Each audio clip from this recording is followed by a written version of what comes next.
when Coach said it early on that he didn't know if he liked the open date early, just because you guys were kind of in a rhythm. Mhm. Give me your assessment now, having gone through it.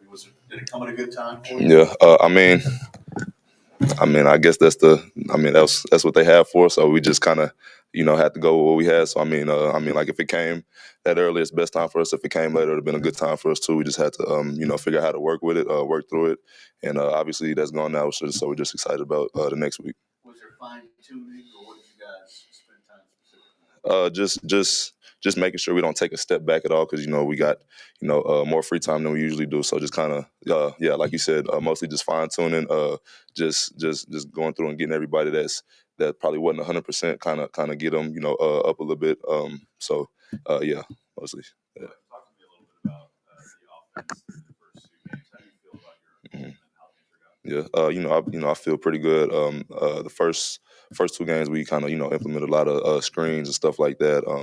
The first game, I know the second game, we kind of big, kind of getting me quick pass and stuff like that. And then shoot after that, we spread the ball out all around the field. So I feel good about it, and I feel even better week to week. So going into this week, I feel real strong about it.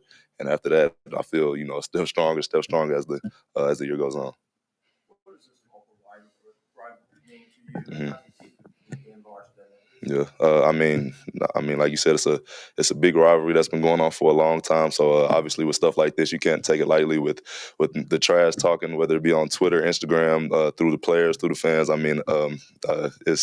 It is what it is. But at the end of the day, it's still a football game, so we can't take it any more lightly than we would any other game. But other than that, like I said, it is a football game. We all love football, so um, uh, it's fun in that. Tend to find a lot of fun in it outside of all of the trash talking, the nerves, whatever you may have. At the end of the day, just go out there and play your hardest game. What have you seen from their secondary? A bunch of athletic guys, kind of better than we seen the previous 2 weeks. Big guys, seniors. I know on the outside, a lot of experience. So we've been watching film, breaking down their film, and just seeing what we can do with that. What did you see out of Max in the last game? As well as he threw the ball, what does that do for you in the receiving court? Oh, shoot a lot of confidence, but I've been playing with Max for the last 2 years. I had no doubt in my mind that he was going to come out and do exactly that. As well as the rest of the receiving group. So everybody was excited to see him play. He came in and did exactly what we expected him to do. So we was happy about that. How the coaching staff obviously was at Essence, right? Mhm. Have they been business as usual? Mhm. Detected any changes in the way Slightly, but nothing bad per se. It's obviously a different level of like, okay, like we got to get in and play our hardest game up to this point. Especially with these guys, because they're gonna come in, like obviously you said, they left last year. It's gonna be a pretty hostile environment when we walk in the stadium. So they're just kind of making sure everybody's like level headed and stuff like that going into the game. After the past few losses to them and how the game ended Mhm. last year, they lay on the field after the game.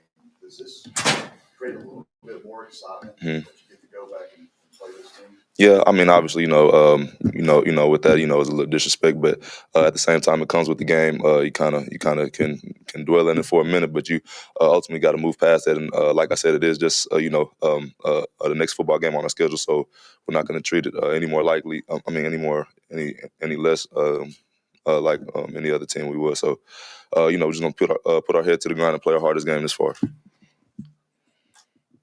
additional pressure with the fact that coaches going back to this? Not really. If you get too caught up, and like I said before, if you on Twitter, every 5 seconds refreshing to see what somebody from SMU trash talking us about. Other than that, no, not really. Because it's football game. You still got to show up. You're not gonna be on your phone on the field, on Twitter, making tweets, arguing back and forth. At the end of the day, you playing the game. So you just got to get up ready for the game, eat a good breakfast, lunch, whatever you got to do, stretch. Listen to whatever you want to listen to, get ready for the game. But yeah. Do you mind the 11 o'clock start time? Nah, I actually like earlier games. I like all games, period. But it's it's just something about waking up and getting straight to it in the morning. I like, and plus we've implemented early practice opposed from last year, so we getting up at 4:35 anyway, so we already up. We might as well get some work in right then. So I like it. The trip to Dallas is a short drive. Mm-hmm. TCU fans make an impact by filling SMU Stadium with a full. Do you think that energy can help you guys? Oh yeah, for sure. Especially the close distance. We gonna be up there in about 30, 40 minutes. Obviously like everybody been saying, it's a big rivalry game, so I'm expecting it to be packed, which it most likely will be. So yeah, for sure. Across the college landscape, we're losing a lot of regional rivalries because of college conference realignment. Are you glad that TCU and SMU have managed to keep the rivalry? Yeah. Oh yeah, for sure. It's good for, like you said, college football. Everything's been breaking up, and we managed to keep that going throughout the years. It brings a lot of energy, not only to the players but to the fans. So it's pretty good. The open day, did you watch other games? And if so, any takeaways for you? Oh, for sure. That's all I do. I sit at the house and watch games anyway. But yeah, especially then. Not very much takeaways. Everybody was playing good, playing hard. Like obviously I watched the SMU game a few times. So it just consists of me going through watching it the first time, going back on YouTube, watching it again. Specifically the DBs that'll be switching in and out on me. Whatever they tend to do, just kind of looking at their tendencies and stuff like that to see what I can do to match up against them. Are there one or two things that your offense has to do to be successful? Yeah, start fast early, be consistent, and just at the end of the day, everybody has to do their job and trust that the person to your left and to your right is going to do their job as well. We were watching the SMU game. They have a pretty good receiver, number 11, Price. Mm-hmm. Your receiver, what makes him so special in your mind? What makes him so effective? He's a high point guy. He likes to I ain't gonna say just get down the field every time, but when he is down the field, they like to throw a back shoulder to him, and like you seen on film, he will get up and grab the ball. So I mean, like as a receiver, like just receiver to receiver, that's always cool to watch another receiver, do things like that, and I'm happy for his accomplishments that game. Anything else for Quentin? Thank you. Okay, thanks. Appreciate it. We have defensive end Dylan Horton next.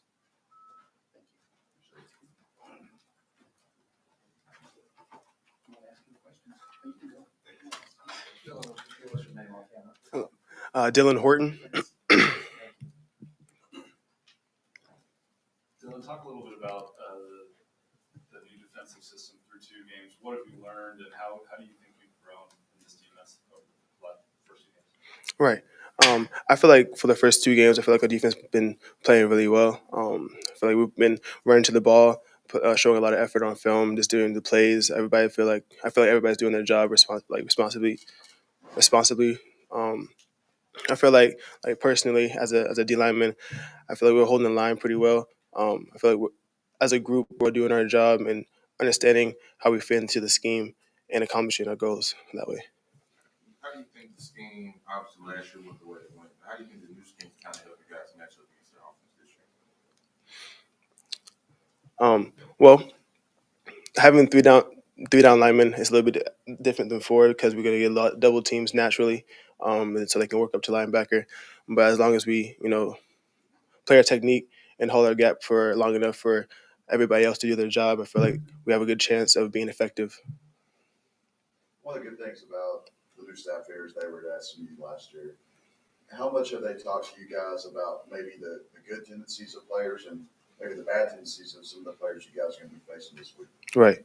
I feel like naturally, a coach is kind of we go through people or whoever we're playing. We have a packet on them naturally, and we kind of just go through each person through film and realize how they play the game. We work on we watch their pros and cons and kind of go through whatever team. I feel like just for the SMU game at the moment, we're not training like any other team. So we're gonna just focus at one game at a time.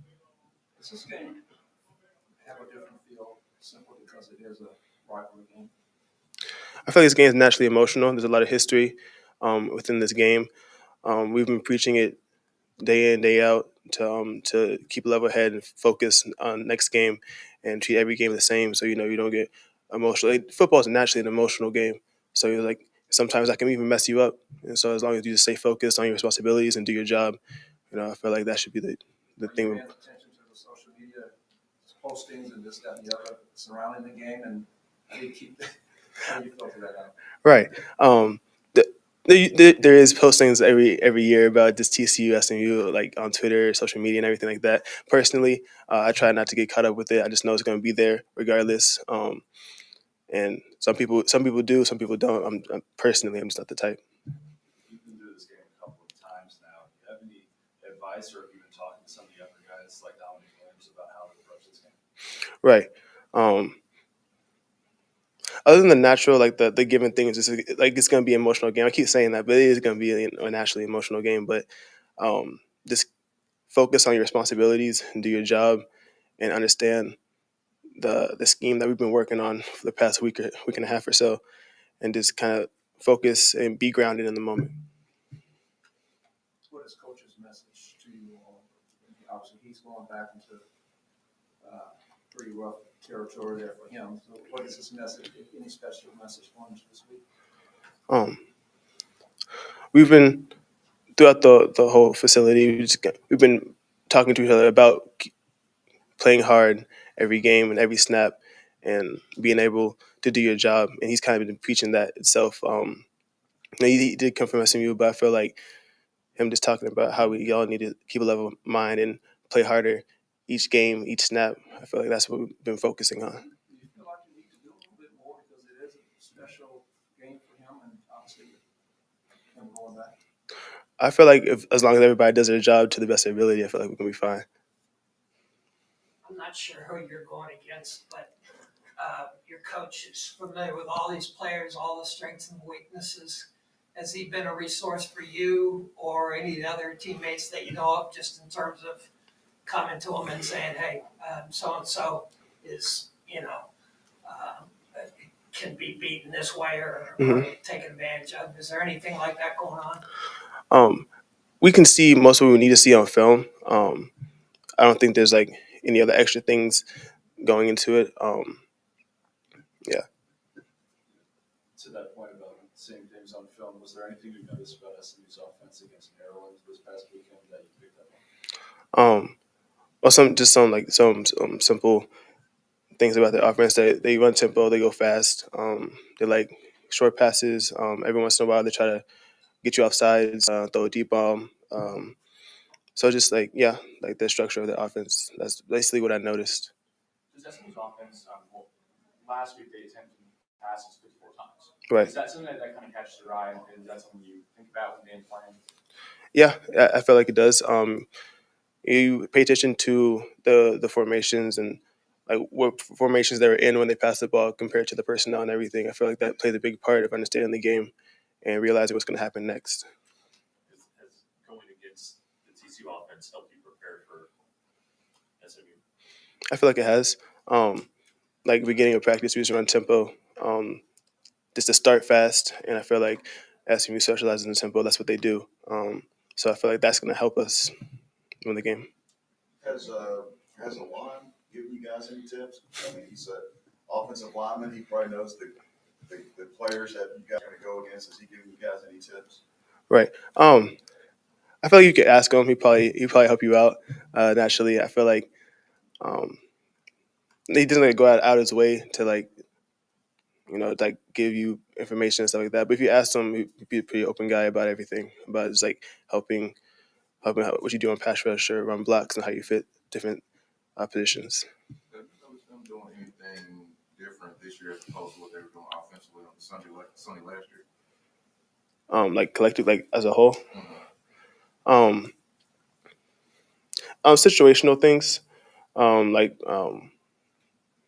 of like the personnel, what kind of runs uh, they ran basically. Situational things, they have different coaches, so like they're gonna play the game differently. But personnel wise and scheme wise, some things are a little different, some things are the same. Because football is football. When you get down to it, everybody at least runs the zone. Everybody runs a stretch. Like so, it's kind of things can get repetitive, but everybody kind of has their own take to it. We'll go two more for Dylan, if you have them. Thank you, sir. Thank you. All right, thank you. We have Steve Avila next. How y'all doing? Just give us an idea on camera. You said what? Just give us your name. Oh, okay. Steve Avila. I'll say it like your mom would like for you to say it. Esteban. Sorry. Yeah. Steve, obviously a lot has been a big help along the offensive line since he's been here, but how much of an asset has he been these last couple of weeks helping you guys get ready for us? He's been he's played a major role, in our preparation for this game as well as our coaches. I mean, they know their defense more than we do. They've gone against them, for X amount of years. I've played them once. So, they know the strengths and the weaknesses of their defense. And we kind of lean towards them, in terms of, who we're going against, so we can prepare for them. Steve, the guy of the four-man front, what does that change for you and the guys on the goal line going up against an even versus an odd look? When you're in odd, you get a lot more double teams. So a lot of more guys in four down. We're just, gotta hope that everybody does their job because there's a lot of one-on-ones, especially in pass pro. And I know we've been preparing for it, one-on-ones, and I'm very confident that we can get that done.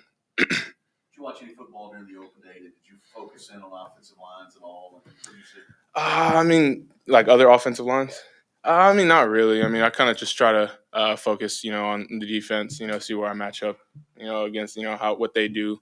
So, that's what I do when I watch. I was talking about, did you watch other games? Like this weekend? Yeah. Yeah, I did. But, their offensive line? Or, yeah, what were you watching? Honestly, I love watching the defense. We don't really get a chance to play. A lot of these teams, again, so I like to see where I match up against the defender. So, Steve, I know you guys take one game at a time. Don't want to make one game bigger than the other, but it's been a while since you guys have beat this team. Mhm. And going back to last year, the way things ended, does this bring maybe a little bit more excitement to you guys this week? Our coaches emphasize, we gotta, keep playing every game, the same. We gotta keep every game the same and prepare for every game the same. I feel like a lot of it has to do with the coaches in terms of it being emotional, more emotional than us. But I've played them one time. I think we didn't play them in 2020, so it's really just a hometown matchup. Dallas versus Fort Worth. That's how I see it. But in terms of preparation, we're just preparing the same as we would, with any other team, and that's the mindset we have to have throughout the season. Last time you guys went to their stadium, I think you were a redshirt freshman that Yeah. year. Most of the guys on the team hadn't played over there yet. Mhm. And TCU home 19 and Mhm. then 21. What do you recall from that night? So my freshman year, or my redshirt year actually, I don't think I was on the travel squad. Then the next year they came here, and then the year after that we didn't play them. So this is actually my first year going over to Dallas and actually playing them. So I'm excited, to see the environment and how things are over there, because I've never been there, and I know a lot of TCU fans will be there, and I feel like this is going to be one of those packed games. So that's one of the things I'm excited for too. So. You said it was a hometown matchup. That's how you see it. And I know you've been drilled to not put any more emphasis on one game other than another one. But with the added all your coaches coming over from Mhm. that school, it's got to be a lot more important. Yeah, we emphasize doing our job for the person next to us, but I feel like I extend that over to my coaches as well. They pour their heart out into the game as much as we do. And I feel like every time I step on that field, I guess we're a representation of them and what they do. We're basically their resume.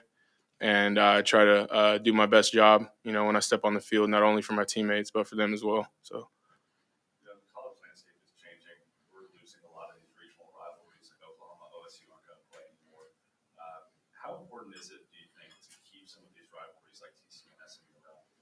I feel like it is important. I feel like Texas has the best football. So just keeping this rivalry alive, I feel like we'll, keep Texas players in Texas, and everybody will have eyes on Texas. So that's just how I see it. I think it's important that we do keep these, regional rivalries alive. It's exciting, and every time. So. Yeah. Have you noticed the coaches who came from SMU this week? I mean, they did against No, I mean, I'm telling you, they drill it into our heads, that we got to, play every game, the same. I feel like the only thing that's changed is that, they know who we're going against and they can give more information. I feel like that's the only thing that's changed for us. But in terms of, their emotional state and how they're coaching, everything has been the same. And I feel like that's what we expect out of our coaches, to give us, the same amount of effort versus Charlton and the same amount of effort versus SMU. So, yeah. Are you suggesting, you said earlier that our coaches know their defense pretty well because they've gone against them some, but are you suggesting that their defense hasn't changed that much since all our coaches came? So when I was saying that, I meant in terms of how people do things, players do things. How does this player attack the run game? How do they do in pass pro?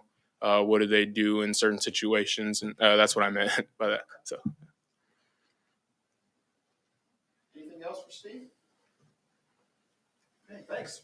I appreciate y'all. Thank you. Coach Dykes in a few minutes.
Appreciate everybody being here, first of all.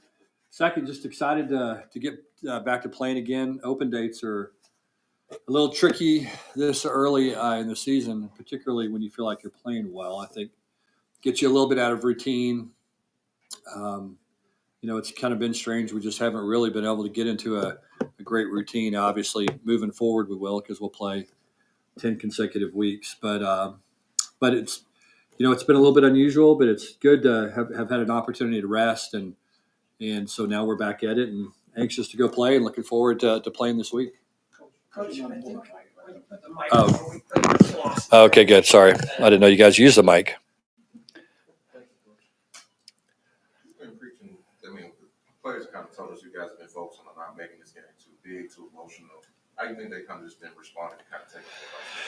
Yeah, I think and I think we've talked about this before, but if you make this one, okay, so we're going to go play Colorado. If you go, okay, we're playing a Power 5 team on the road, make a big deal out of it. Then, the next week you're playing Tarleton, and then all of a sudden, well, last week was a big deal. This week's not a big deal. This one's a big deal, because it's SMU. Then, okay, what do we say next week when it's Oklahoma? And it's Oklahoma University, not Oklahoma Baptist or not Southern Oklahoma. It's the University of Oklahoma. And so, it's like anything. I mean, if you do win one for the Gipper one week and you don't win one for the Gipper the next week, it's you get onto all these emotional highs and lows. And I think that's what we're trying to get out of as a program. And again, we've said it before, we haven't beaten SMU, Kansas State, Iowa State, or West Virginia since 2018. And so, those are obviously big games.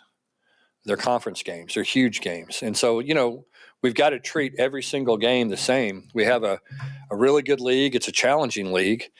And I think our players have got to learn how to play well every single week and understand that's our standard. It doesn't matter who we play. I mean, it doesn't matter if you're playing Alabama or if you're playing Tarleton. You got to play the very best that you can play to have a chance to win. And our guys can see when you turn the film on for SMU that they've got a good football team. And so I think, like anything else, we've got to, approach every week the same.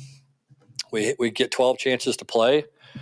We got to put our best foot forward every week, or we're not going to have a chance to win. And that's, at the end of the day, that's our goal, is figure out how to win games. How are you doing with that? I feel the same way. I mean, I really do. It's funny. I mean, I've coached a lot of different places, against a lot of different players, former players, coached against my best friends, guys that I worked together with, guys that I was in their wedding, guys that were, my kids saw them before they saw me after they were born. I mean, I've run the gamut of all that stuff. So, I mean, I'm 52 years old. I've been through a bunch of different places, a bunch of moves, a bunch of players, a bunch of this, a bunch of that. And that stuff doesn't really bother me too much. But what you said, but have you ever been in a situation where you knew every player on the other team? Well, I don't know them all. I mean, they've got some new guys that I don't know. But I mean, yeah, I mean,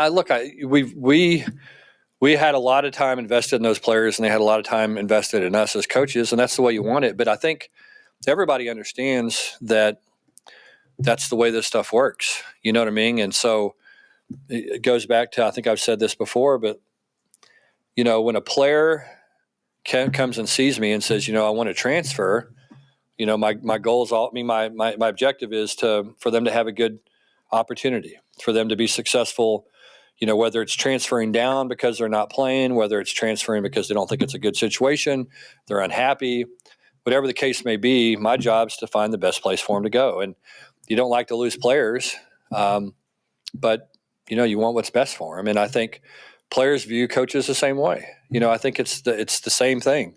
Everybody has an end game, and everybody has opportunities, and you don't blame it if a player sees a better opportunity or if a coach sees the opportunity. I think the players feel the same way. And so it's like anything else. I mean, we know that we have an advantage. We know the personnel. they have an advantage. They know the scheme. And so I think those advantages will wipe each other out. And at the end of the game, or at the end of the day, rather, once the ball gets snapped, I mean, none of that stuff matters. I mean, they don't care who the coaches are or what's going on. Every player on both sides have a job to do, and that's they're going to do their job. That's just the way it is. Speaking of scheme, how similar are the two offenses? Obviously, Rhett coached under you. Yeah. But he's got some Missouri influence on his staff now. Yeah, I think Red and Garrett's schemes are different in some ways. I mean, Garrett's a little bit more of was raised kind of in the air raid deal. So I think, from a passing standpoint, the scheme is a little bit different. The run game, Rhett was kind of a Gus Malzahn run game.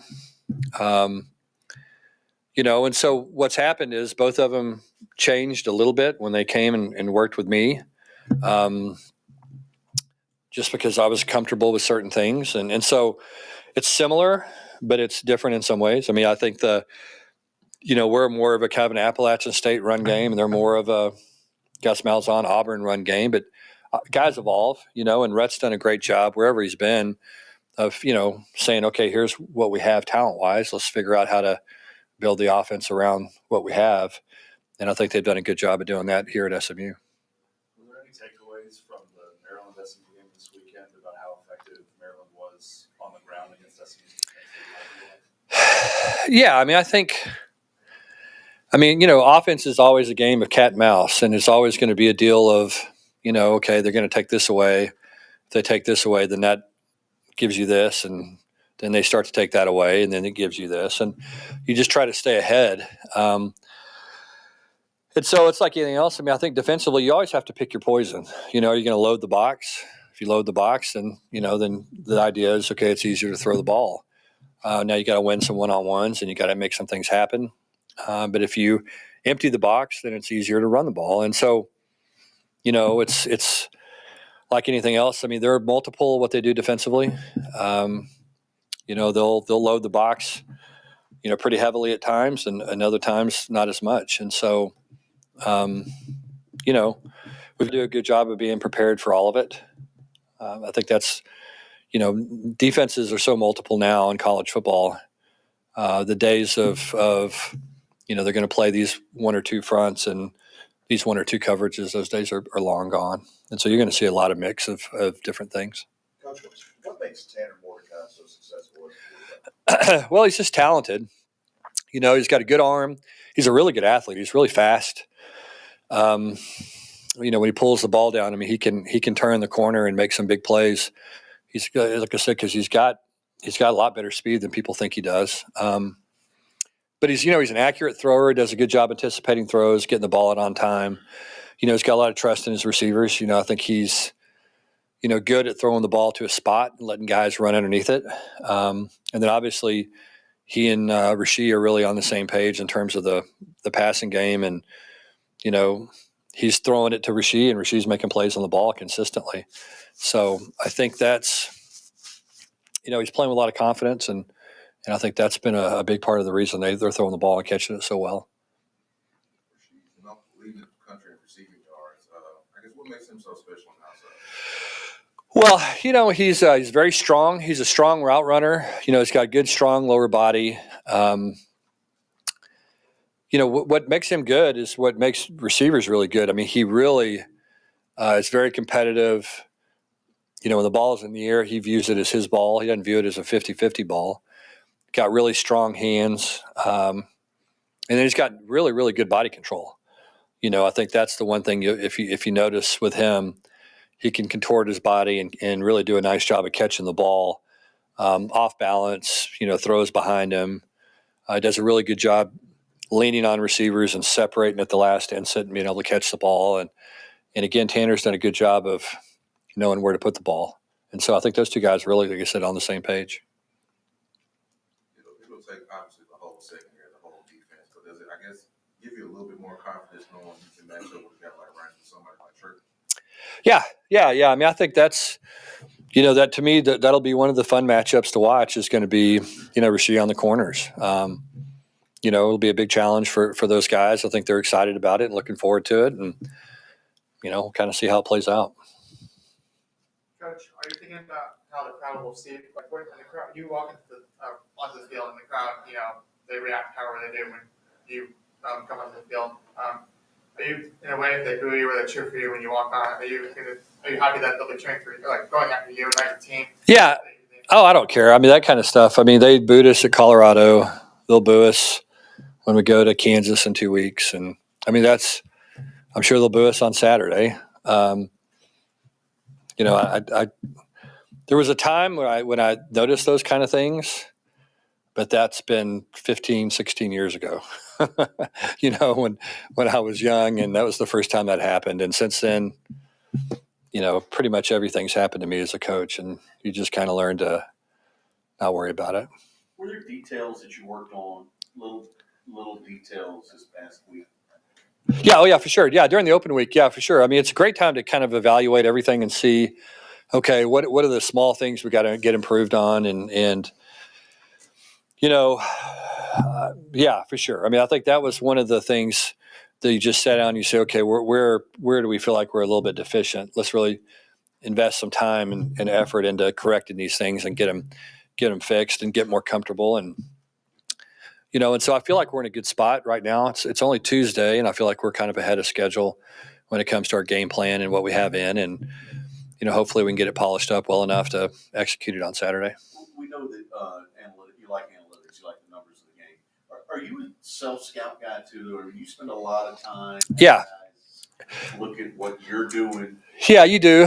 I think it's like anything. There's so much analytics. I think you've got to figure out what's important, and I think that's part of the big part of coaching, I think, and being successful is figuring out what really moves the needle and what doesn't, because you can get caught up in all these mundane details that, and spend a lot of time on these things and just not get big bang for your buck. And I think that's the thing that you have to figure out within your program is, okay, for our program, what's going to move the needle, and everybody's different.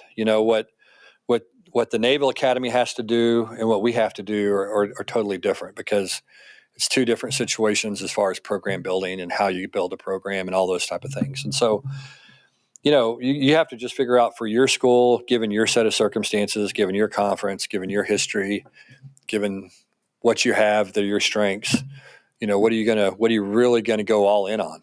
And what are going to be the things that you think make the significant differences? Because we only have a certain amount of time with our players, and we only get a certain, number of hours in the day, and you just got to make sure you're focusing on the stuff that, like I said, moves the needle, and not on the things that don't. Is there any update on Chandler or Bud Clark? Yeah, Chandler will not play. Bud, we're hopeful that he'll play. So we'll kind of see how the week plays out. But Chandler will not play this week. What is Kel's status, and how confident are you in the kicking game late in the game? Yeah, I've been confident in Griffin up to this point. I think, I think that he had a good camp. He's been a little injured. We felt like we had an opportunity to rest him. We probably overkicked him a little bit in camp, which was probably my fault. But, I think we're to that point now where we're confident in him. We feel like he's in a good spot, and we'll see how he, kicks the rest of the week. But I got a lot of confidence in him. He's kicked in a lot of big games, made big kicks, and so I certainly have confidence in his ability to go out there and make a kick. Is there an injury update on Marcel? Yeah, Marcel will probably dress out for the game. We'll kind of see, what he ends up doing. I think a lot of that's just going to depend on how he feels the rest of the week and how he progresses. It's a little off topic, but I'm doing a profile feature on Paul Lane's passing. Yep. You were there. Yeah.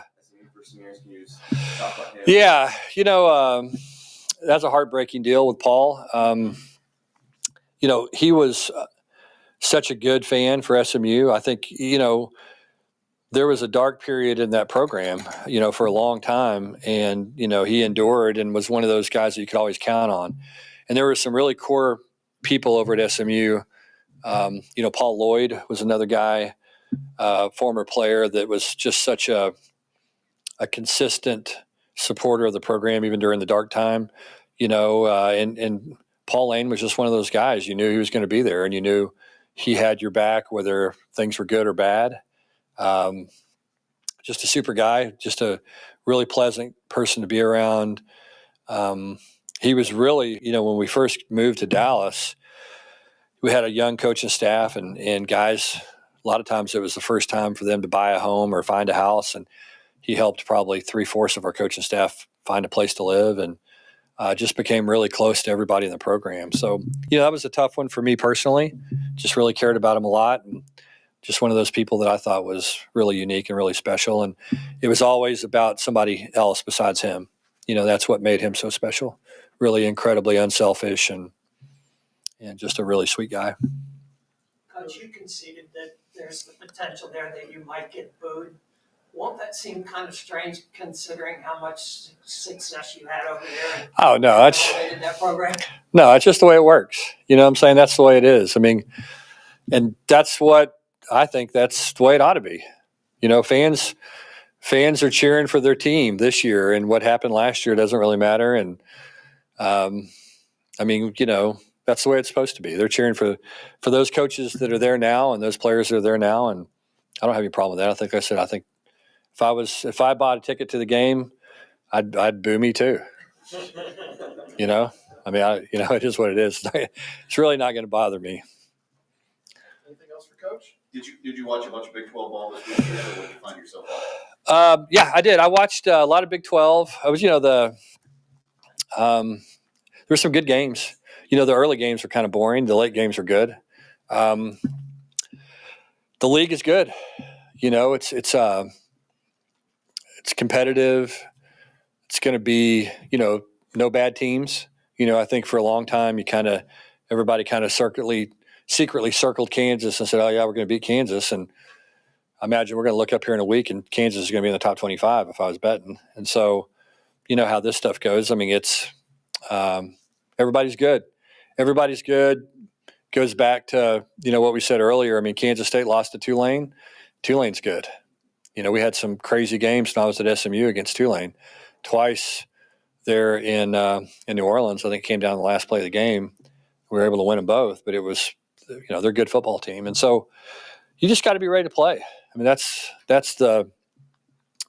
I knew that even reinforced it more in this league. And I think pretty much anybody is capable of beating anybody else.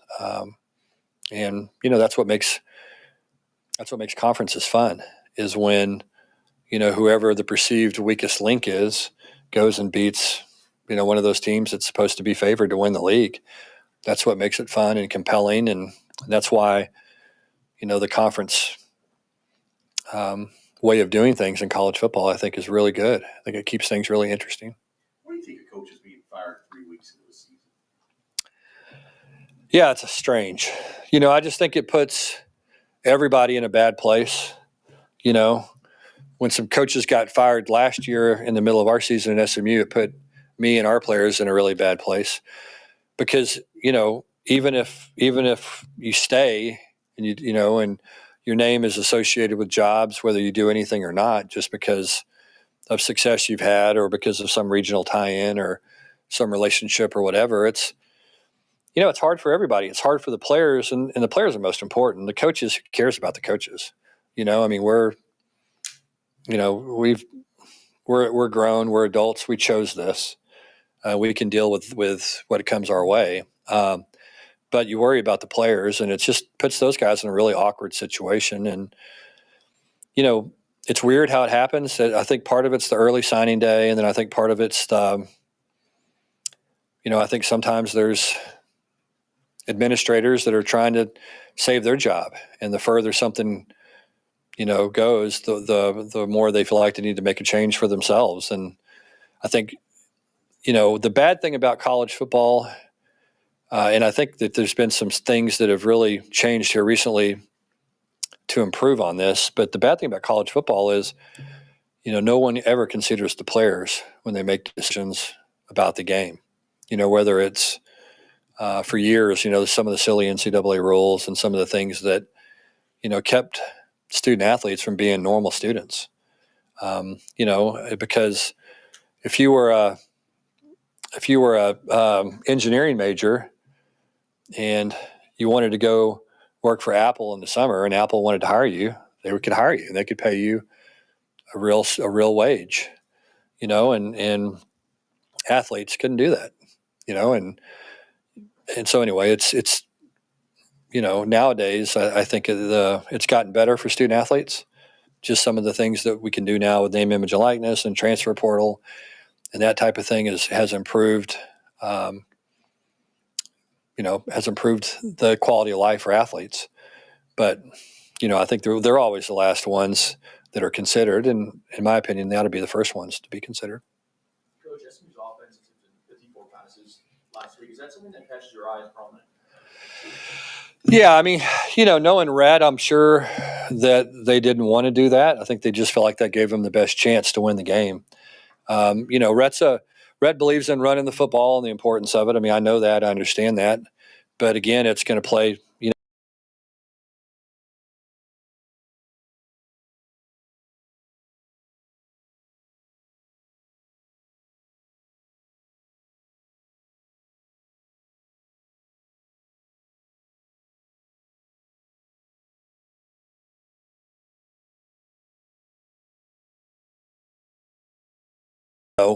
it's going to be important for us to stop the run against them. It always is. Doesn't matter who you play. I think this bunch in particular, if when you play a team that really throws the ball well, like SMU does, and they can really run the ball well, you're in trouble. You know what I mean? That's not a good thing. And so that game can spiral out of control pretty quickly. And so you've got to be able to take away something. And so that's, offenses can really start humming when they're throwing it well and running it well.